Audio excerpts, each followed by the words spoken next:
Cyber నేరగాళ్ళు జనాల్ని కొత్త రకంగా మోసం చేయడానికి ప్రయత్నిస్తున్నారు. అది ఎట్లా అంటే మొన్నటిదాకా ఎట్లుండే, మీకు ఒక లింక్ వస్తది. ఒక గిఫ్ట్ వోచర్ వచ్చింది. ఈ లింక్ ఓపెన్ చేయండి మీకు గిఫ్ట్ వస్తది.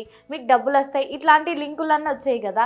ఇప్పుడు కొంచెం బలంగా ఇయాల ఏం చేస్తున్నారంటే గవర్నమెంట్ స్కీమ్స్ లాగానే ఒక లింక్ పంపిస్తున్నారు. అది ఏపీకే ఫైల్స్ పంపిస్తున్నారు. లింక్స్ కూడా కాదు. ఏపీకే ఫైల్స్ పంపించి అవి డౌన్లోడ్ చేసుకోండి, ఇన్‌స్టాల్ చేసుకోండి అని చెప్తున్నారు. అవి కూడా ఎట్లుంటాయి, ఎలక్ట్రిసిటీ బిల్ అని, ఇంకోటి పీఎం యోజన పథకం అని చెప్పి ఇట్లా ఉంటాయి. ఆ ఏపీకే ఫైల్ మీరు డౌన్లోడ్ చేసుకోగానే వాళ్ళకి మీ ఎస్ఎంఎస్, మీ నోటిఫికేషన్లు, మీ గూగుల్ పే, ఫోన్‌పే అన్నీ యాక్సెస్‌లో వచ్చేస్తాయి అన్నమాట. మీరు స్క్రీనింగ్ పర్మిషన్ కూడా వాళ్ళకి ఇచ్చేస్తారన్నమాట. సో మీ ఫోను వాళ్ళ చేతిలో ఉంటుంది. ఆ తర్వాత అట్లాంటి ఏపీకే ఫైల్స్ వస్తే ఖచ్చితంగా మీరు వాటిని అవాయిడ్ చేయండి. ఏదైనా ఇన్‌స్టాల్ చేసుకోండి, సేమ్ గవర్నమెంట్ ఫైల్ లెక్కనే ఉంది కదా అని చెప్పి ఓపెన్ చేసి చూడడం ఇట్లాంటివి అస్సలు చేయొద్దు.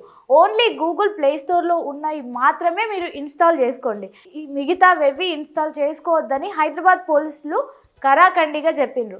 ఏదైనా ఇబ్బందుల పాలైతే మీరే అవుతారు కాబట్టి సో జాగ్రత్తగా ఉండండి. మీ ఫోన్ని వాడే ముందు ఏదొస్తుంది, మనం ఏ నోటిఫికేషన్ చూసినాము, మనం ఏది యాక్సెస్ ఇస్తున్నామో వాళ్ళకు, ఇవన్నీ జాగ్రత్తగా చూసి చేయాలని హైదరాబాద్ పోలీసులు చెప్తున్నారు.